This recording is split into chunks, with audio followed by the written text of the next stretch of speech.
Pour cet acte 3, on reste dans le numérique. On vous a dit des nouvelles modalités de valorisation à distance des collections patrimoniales des bibliothèques. Bon, ça va être surtout sur les réseaux sociaux en majorité.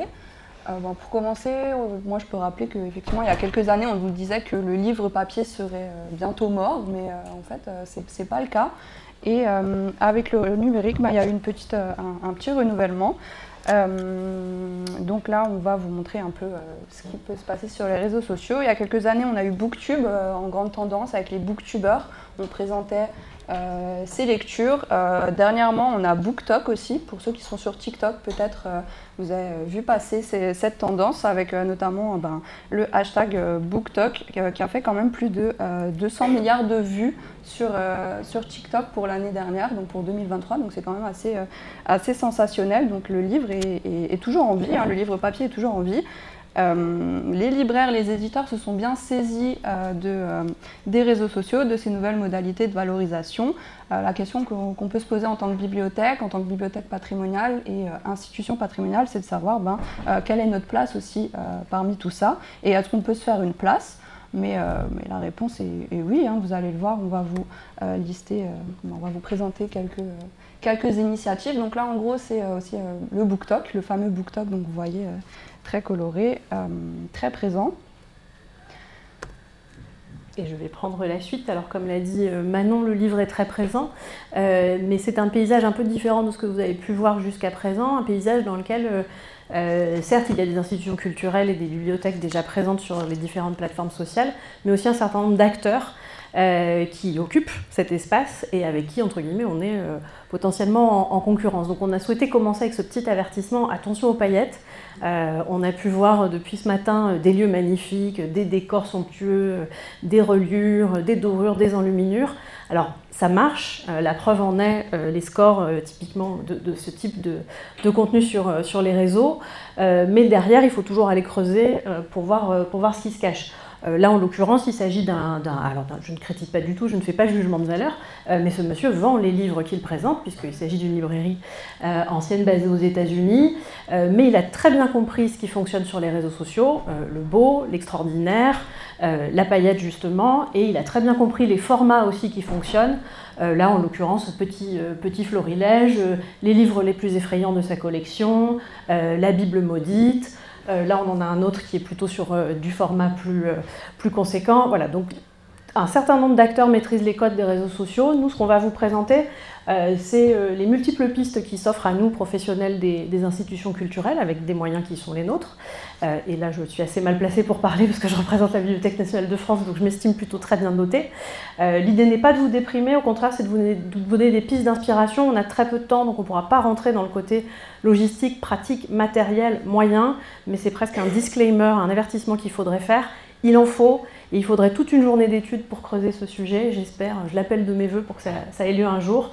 Nous, on va essayer de donner un peu d'ouverture et d'inspiration, et je repasse la parole à Manon pour la première d'entre elles.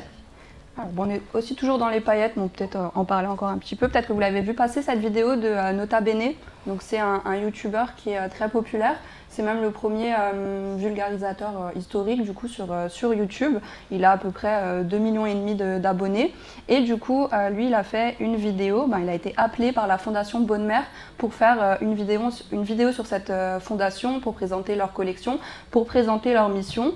Et on le voit par rapport au nombre de vues. Il y a presque 400 000 vues, donc c'est quand même assez sensationnel par rapport à ce que nous, on peut faire en tant que petite bibliothèque. Et aussi au vu des commentaires, alors je ne sais pas si vous voyez, mais en gros les commentaires sont très enthousiastes. Plein nous disent c'est super, j'habite à quelques kilomètres de la fondation, j'en ai jamais entendu parler, je vais de ce pas visiter. Donc ça c'est vraiment le rêve, nous quand on met en place ce genre de médiation, c'est ce qu'on souhaite. Mais là un petit trigger warning, c'est que effectivement c'est une super vidéo, mais Nota Bene a été rémunéré par la fondation pour faire cette vidéo. Donc là, on est en gros sur de l'influence culturelle, c'est un influenceur, on est sur du placement de produits culturels. Donc voilà, si on a de l'argent, on peut faire ce genre de belles choses, mais il faut encore un budget et souvent pour tout ce qui est médiation numérique, on en a très peu. Alors, ensuite, je vais vous parler encore d'une autre tendance qui était sur les réseaux. Peut-être vous avez vu aussi passer le hashtag BookShelfWealth. ou en français bibliothèque ostentatoire. On a eu aussi la mode du shelfie, donc c'est le selfie devant sa bibliothèque. Donc ça a été vraiment tendance sur les réseaux sociaux. Mais là, on est sur quelque chose que nous, on n'aime pas forcément les bibliothécaires, puisque nous, on adore nos collections, on veut rentrer dans ces collections, on veut vraiment en parler et on ne veut pas se fier juste à l'esthétisme. Mais là, sur les réseaux, c'est ce qui marche énormément. Et c'est aussi sur ça que c'est basé l'abbaye d'Admont. Donc c'est une abbaye bénédictine en Autriche, qui date du XIe siècle, et elle, pour se renouveler justement sur les réseaux, a vraiment mis en place une stratégie digitale autour de sa bibliothèque. Donc Admont, c'est autre chose que la bibliothèque, c'est vraiment une abbaye, il y a encore des bénédictins qui y vivent, il y a une vie culturelle et cultuelle, mais ils ont tout basé sur leur bibliothèque. C'est passé par des canaux, des plateformes touristiques et culturelles, ils ont mis en ligne du contenu en 13 langues et cette politique digitale a vraiment marché puisqu'on a des chiffres, en tout cas c'est ce qu'ils donnent. Mais en gros en 2018, donc avant cette politique, ils étaient à peu près à 10 000 vues par mois. En misant tout sur leur bibliothèque, ils sont passés à 25 millions de vues mensuelles en 2022. Donc c'est quand même assez sensationnel, mais on peut le voir, la bibliothèque elle est magnifique. Voilà, on est vraiment dans un décor de conte de fées, ça fait penser à La Belle au Bois dormant, donc ça forcément les gens adorent. Et ce qui est aussi assez génial, c'est que ça n'a pas été que sur internet, puisque les gens se sont aussi déplacés. On sait que ils donnent les chiffres, entre juin et septembre 2022, ils ont vendu à peu près 60 000 tickets d'entrée pour l'abbaye. Donc c'est quand même assez sensationnel, et du coup on peut tout miser sur la bibliothèque, nous c'est ce qu'on aime. Alors, moi j'apporte juste une petite nuance d'expérience. La salle ovale sur les réseaux sociaux fonctionne très bien. En revanche, dès qu'on passe à l'étage du musée, et là tout de suite, on rame un peu plus. Gennaro en a parlé ce matin, entre les chiffres de fréquentation du site Richelieu qui attire par son aspect esthétique et les chiffres de fréquentation du musée, on n'est pas du tout sur la même proportion. Donc j'espère qu'ils arrivent à transformer l'essai et à ne pas en rester qu'à ça. Alors toujours dans l'idée de la bibliothèque comme décor, alors je crois qu'il y a peut-être des collègues de Dijon qui sont ici. Oui, alors c'est une super initiative qui avait été mise en place, moi j'adore. C'est du coup la création d'un jeu vidéo. Alors il me semble que c'est pas la bibliothèque elle-même, mais c'est un monsieur qui s'appelle Johnny Humberset qui, après des ateliers d'initiation à la création de jeux vidéo avec des enfants, a eu l'idée de créer un jeu vidéo autour des bibliothèques municipales de Dijon. Et en gros, il a recréé en version Game Boy, donc peut-être que ça parle aussi à certains, on est là dans du rétro gaming, c'est aussi un peu du patrimoine. Si je ne me trompe pas, à la BNF, ils ont justement un fonds autour des jeux vidéo. Donc en gros, on va reconstituer les bibliothèques municipales, l'ensemble du réseau dans ce jeu, avec bien sûr une petite quête, et cette quête elle est autour de la bibliothèque patrimoniale, où il y a une mystérieuse porte qui est apparue dans la nuit, et il faut du coup percer ce mystère en visitant les différentes bibliothèques. Là on est vraiment, on fait une visite, on peut se promener dans les bibliothèques, on nous donne des informations sur les spécificités de chaque bibliothèque, c'est vraiment assez sympa. Et en plus, une fois que la porte est ouverte, on est aussi encore à fond dans du patrimoine, puisqu'on nous révèle quelque chose d'assez extraordinaire. Quel spoiler! Et du coup, ce jeu, alors bien sûr, il est sur Game Boy, on peut l'acheter en version physique, mais il est accessible sur Internet. Donc si ça vous intéresse, c'est assez rapide, en une trentaine de minutes, on a fait le jeu, mais depuis un ordinateur, depuis un smartphone, c'est accessible. Alors, j'ai encore la parole. Alors là, on est aussi on déborde sur la bibliothèque comme décor et encore un peu plus loin. Mais là, je vais parler d'ASMR. Alors, est-ce que j'ai perdu du monde ou pas? Est-ce que ça parle à tout le monde? ASMR, non. Alors, l'ASMR, c'est un acronyme pour Autonomous Sensory Meridian Response. Donc, en gros, pour vraiment faire simplifier, c'est un ensemble de stimuli sensoriels qui sont mis en place pour avoir une réponse positive corporelle, pour avoir une sensation de bien-être, de détente. C'est quelque chose qui a fait fureur pendant le confinement. On était tous un peu à cran, on avait besoin de s'évader. Du coup, il y avait pas mal de vidéos qui ont été mises au point dans ce sens. L'ASMR, alors Nancy aussi peut-être sont là. Pas de bibliothèque de Nancy? Non. Nancy, eux, ils ont, alors c'est pas eux, c'est un youtubeur aussi, mais il a pris la bibliothèque de Nancy comme décor, et du coup il y a eu une session d'ASMR. En gros, l'ASMR, je pourrais en faire avec le micro, mais c'est un peu chuchoté comme ça et amplifier les bruits. Et pour certaines personnes, c'est un moment de détente.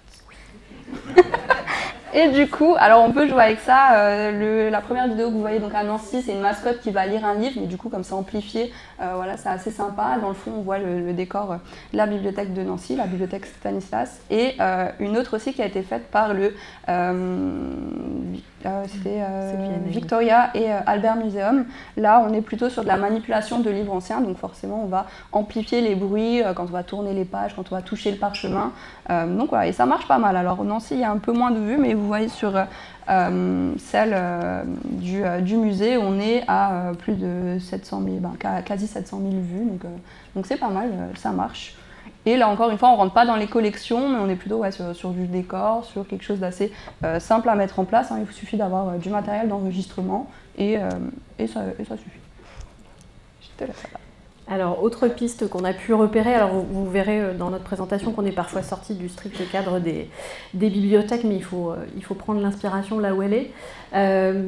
Moi, j'ai remarqué, notamment avec l'évolution de TikTok, enfin l'explosion de TikTok et de ses contenus extrêmement courts, que la notion de concept qu'on décline à l'infini, sous une forme de série vraiment dans le temps, ça fonctionne extrêmement bien et parfois on a essayé d'aller vers des formats faciles à reproduire entre guillemets.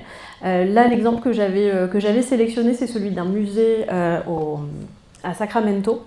Un musée dont les collections sont le musée d'histoire de Sacramento, pardon, qui a une énorme collection d'estampes historiques et des machines, donc presse, matrice, encore en activité, encore en démonstration, avec un public aussi, un personnel bénévole pour grande partie, qui manipule et qui montre les machines en action.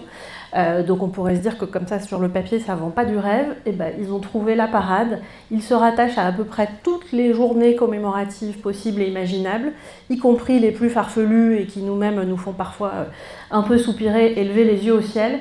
Et ils ont réussi de manière extrêmement maligne à s'en emparer pour à chaque fois montrer une matrice et mettre à chaque fois tirer un exemplaire tout en discutant. Donc on a vraiment l'impression d'être face à ces deux messieurs qui reviennent les plus souvent. Ils vous parlent, ils commencent en disant aujourd'hui c'est la journée mondiale de la tortue, et puis ils enchaînent sur la matrice qu'ils sont en train d'utiliser, et de là on va vers des sujets qui n'ont finalement plus grand chose à voir. On est vraiment sur du prétexte, mais ça fonctionne, on est dans la proximité, on est dans la répétition, on est sur des choses qui parfois ont un caractère beaucoup plus fort, puisque là vous voyez qu'il y a quand même Memorial Day, et je pense que là avec le mois de juin, ils vont avoir pas mal de sujets aussi à traiter, et puis des sujets d'actualité plus populaires. Indy 500, c'est le Grand Prix automobile d'Indianapolis. Donc encore une fois, ils sont partis de l'atout principal des bibliothèques patrimoniales et des institutions patrimoniales qui, en général, l'exhaustivité et l'universalisme, l'encyclopédie qui permet de traiter à peu près tous les sujets. Dans la même idée de jouer sur un concept simple, assez low-tech, mais qu'on décline à l'infini, là je suis passée, désolée, c'est ma formation d'historienne de l'art, au musée du Prado, qui a plein de petits formats très intéressants sur TikTok, et celui-ci en particulier qui s'appelle De lejos y de cerca, donc de loin et de près. C'est un simple zoom sur un tableau qui permet de voir donc le tableau de loin puis de plus en plus près.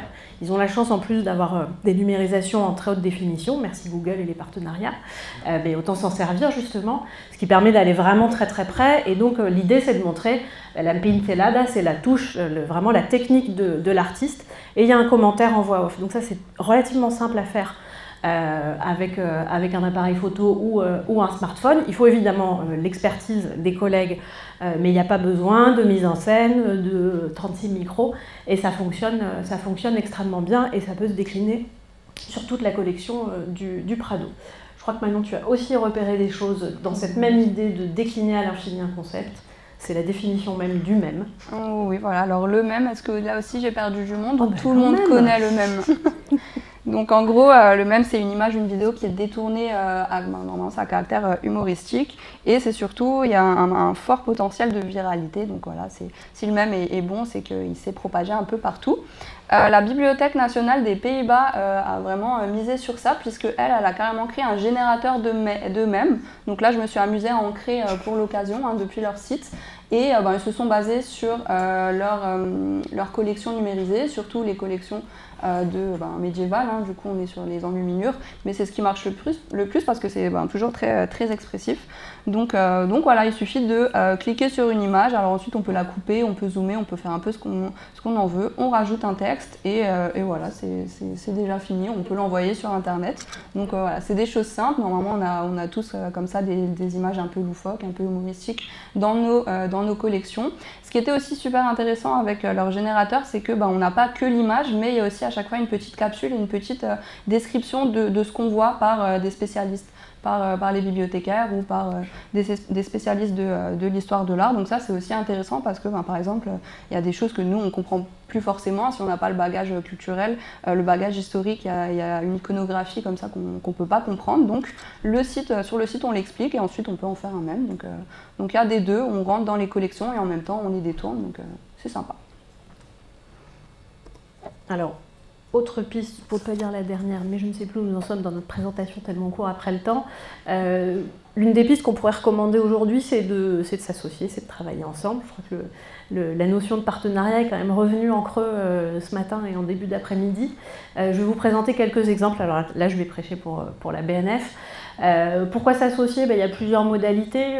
L'exemple de tout à fait à ma droite de France Culture, qui a monté une plateforme qui s'appelle Culture Prime, qui est une plateforme de contenu vidéo réalisée en général en partenariat avec des institutions culturelles, donc musées, bibliothèques, etc. Ça permet tout simplement de s'appuyer sur un média qui a une audience beaucoup plus large que la nôtre, mais surtout une image qui est gage de qualité, qui est gage, alors non pas que la BNF ne le soit pas, mais en tout cas qui est peut-être plus accessible que la bibliothèque. Là, une vidéo sur l'enfer de la bibliothèque, je pense que si nous l'avions fait nous, elle aurait eu un bien moindre écho que ici montée dans le format Culture Prime. L'exemple ici au milieu, enfin derrière moi, pardon, vous verrez sans doute moins bien les commentaires, mais encore une fois, les liens seront à disposition. Là, je vais être transparente, c'est une collaboration payante que nous avons fait avec une influenceuse qui s'appelle Au Pétard, qui elle aussi utilise beaucoup la mémification, un ton très décalé autour d'images tirées d'œuvres du patrimoine, et qui cherche depuis plusieurs mois aussi à décliner des contenus un petit peu plus longs, et donc c'était l'occasion justement de collaborer avec elle, parce que nous les mèmes, on trouve ça super, on a déjà eu un générateur de mèmes d'ailleurs à partir des images de Gallica, mais on avait besoin pour le musée de s'appuyer tout simplement sur son audience et puis sur sa liberté de ton. Je pense que vous êtes peut-être certains dans la salle à avoir déjà expérimenté, si vous avez animé les réseaux sociaux de vos institutions, à vous sentir un peu bébête, à adopter un ton décalé, humoristique, à vous dire je vais être comme le parent qui rentre dans la chambre d'un ado, je vais me prendre un gros vent. Et c'est effectivement ce qui peut parfois arriver. Pour faire un pas de côté et finalement se départir de tout ça, la collaboration avec des ambassadeurs, un influenceur, c'est rien de moins que ça, on arrive à faire passer un discours scientifique là, sur le rouleau de Sade avec un ton décalé qu'on n'aurait pas forcément assumé. Et au moins, si le directeur de l'Arsenal me regarde un petit peu de travers, parce qu'on a parlé du rouleau de Sade, on ne le voit pas très bien, mais elle a intitulé ça comme la vengeance contre la belle-mère, puisqu'effectivement, la belle-mère de Sade n'était pas ravie que sa fille ait épousé un monsieur aussi dépravé. Voilà, ça, je pense qu'on ne se le serait pas permis en étant la BNF, et là, on peut le faire tout en apportant une rigueur scientifique, puisqu'on a fait visiter évidemment le musée à l'influenceuse et qu'on lui a apporté une bonne partie des contenus. Et puis d'autres modes de collaboration aussi, un dernier que je vous présente qui cette fois était une collaboration qui s'est faite de manière assez spontanée et gratuite de notre part. Jeannot se livre, Jeanne Seignol est une youtubeuse, donc elle a vraiment fait partie de la mouvance Booktube dont parlait Manon au début, et elle avait un projet de documentaire autour de la conservation des livres. Elle est partie d'images du JT qui l'ont interpellée, où on voyait une librairie jeter ses bouquins. Alors, il s'avérait que c'était un fonds d'auto-édition et que voilà, il y avait des tonnes et des tonnes de livres qui partaient comme ça à la benne, et donc ça l'a interrogée sur pourquoi est-ce qu'encore aujourd'hui, en 2024, on est capable de jeter des livres.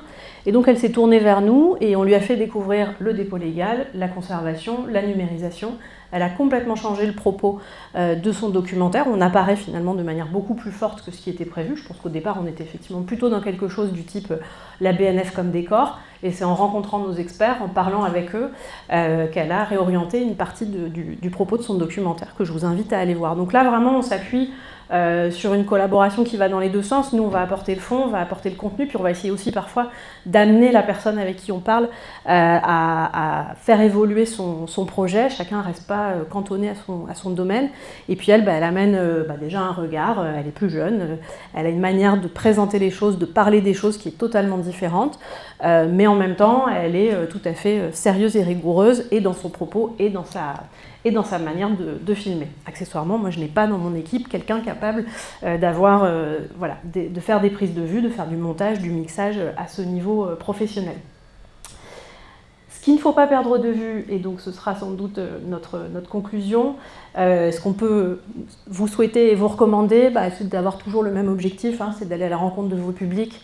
C'est bien joli de faire des choses décalées, rigolotes, mais l'essentiel c'est quand même qu'ils viennent dans vos salles ou qu'ils consultent vos collections en ligne. Moi je voulais parler de la bibliothèque Fornet qui a une approche assez intelligente sur Instagram. Alors ils ont des collections qui s'y prêtent très bien parce qu'Instagram c'est vraiment le lieu de l'esthétique, du beau, de la mode, du décor. Voilà, ils pourraient se contenter de mettre des jolies images et de récolter des likes. Ils n'oublient pas à chaque fois, à chaque post, de rappeler la cote du document, de dire dans certains posts que la salle de lecture est ouverte, comment on y accède, qui peut y accéder. Ils ont également un principe de visite thématique qui fonctionne très bien et le bouche à oreille fonctionne très bien via Instagram.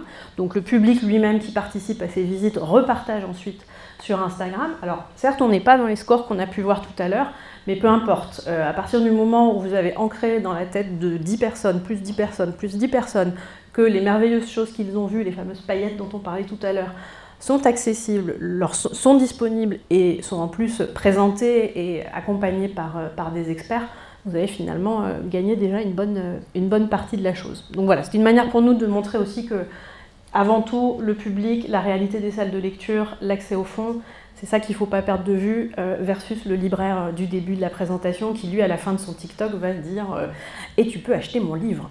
C'est pas pareil. C'est pas pareil, exactement. Alors je termine aussi, encore on termine jamais. On termine jamais, mais effectivement, aller à la rencontre du public, c'est le plus important. C'est pour ça qu'on fait aussi de la valorisation numérique sur les réseaux, puisqu'on veut se faire connaître et on veut que le public vienne chez nous. Alors là, c'est quelque chose qu'on a mis en place à la bibliothèque de Colmar à partir justement des vues numérisées de nos collections, et on en a fait des puzzles, donc ça se fait déjà justement en ligne. Il y en a beaucoup, je pense, qui le font déjà. On propose des puzzles comme ça numériques, mais nous, on en a fait imprimer et on propose ça en salle de lecture, donc c'est un puzzle collaboratif qui est en salle de lecture d'ailleurs actuellement. Pour ceux qui viendront ce soir, vous pourrez aller jeter un coup d'œil et peut-être même mettre quelques pièces. Mais voilà, c'est l'occasion aussi de valoriser ce patrimoine, puisque là on est sur un 1000 pièces, donc c'est assez grand, on peut rentrer vraiment dans le détail de l'œuvre. Et du coup, nous on l'a vu, ça crée du lien social, parce que c'est aussi ça les bibliothèques. Alors c'est vrai que nous, les bibliothèques patrimoniales, on en parle peu, mais pour ce qui est bibliothèque de lecture publique, c'est très important d'être ce lien social pour les personnes qui peuvent être parfois isolées. Et là, je ne vais pas dire qu'elles étaient isolées les personnes qu'on a eues, mais ça a été le cas. Il y a eu un petit groupe qui s'est formé. C'était surtout des personnes retraitées qui se retrouvaient autour de ce puzzle, et je pense qu'elles sont devenues amies depuis, puisque une fois les puzzles finis, elles vont boire un verre, elles vont manger une glace. Pour celui-ci, on a même des cartes postales du coup en vente, donc elles se sont achetées une carte postale pour le souvenir. Donc voilà, il y a eu un petit club de puzzles qui s'est créé à partir de nos puzzles issus de nos fonds patrimoniaux. Voilà, comme quoi, pour répondre à une question qu'on me pose depuis à peu près 15 ans, est-ce que le virtuel et est-ce que les réseaux sociaux tuent le lien physique? La réponse est non. Et puis on va finir sur un petit clin d'œil, parce que je pense que c'est un thème qui va traverser toute cette journée. Aller à la rencontre de son public sur les réseaux sociaux, c'est aller à la pêche aux likes, c'est aller à la pêche aux commentaires agréables, élogieux, mais c'est aussi élégant. Petit clin d'œil à ce qui fait souvent polémique, c'est peut-être le seul bad buzz que la BNF a en général sur les réseaux sociaux. À chaque fois, nous avons ce type de commentaires offusqués. Alors je pense qu'on récolte les fruits de notre taille aussi, forcément. Plus on est gros, moins on est considéré comme compétent et de terrain. Mais voilà, c'est la petite contrepartie à s'exposer sur les réseaux sociaux, c'est que parfois on s'expose alors je dirais pas à la bêtise, mais à peut-être comme un peu les IA dont on parlait tout à l'heure, un petit peu de mauvaise foi de la part de nos publics ou un manque d'écoute. Vous voyez qu'on ne perd, enfin là vous ne le voyez pas, mais voilà, si on le voit tout en bas, on ne perd pas patience, on poste très régulièrement en commentaire l'article que nous avons mis sur notre site internet sur faut-il porter des gants blancs pour manipuler des ouvrages précieux. La réponse est c'est compliqué, mais que globalement, mieux vaut ne pas en porter. Et voilà, preuve que à chaque fois qu'on s'expose sur un réseau social, il faut aussi avoir prévu derrière les équipes de modération, des contenus sur des plateformes qu'on maîtrise comme son site internet, et qu'il faut surtout s'armer de beaucoup de patience, mais qu'après tout, ça fait partie de nos missions. Voilà, on vous remercie de votre attention pendant ce petit pêle-mêle qui était aussi destiné à faire un petit interlude entre deux tables rondes. Normalement, on vous a même gagné du temps. Voilà.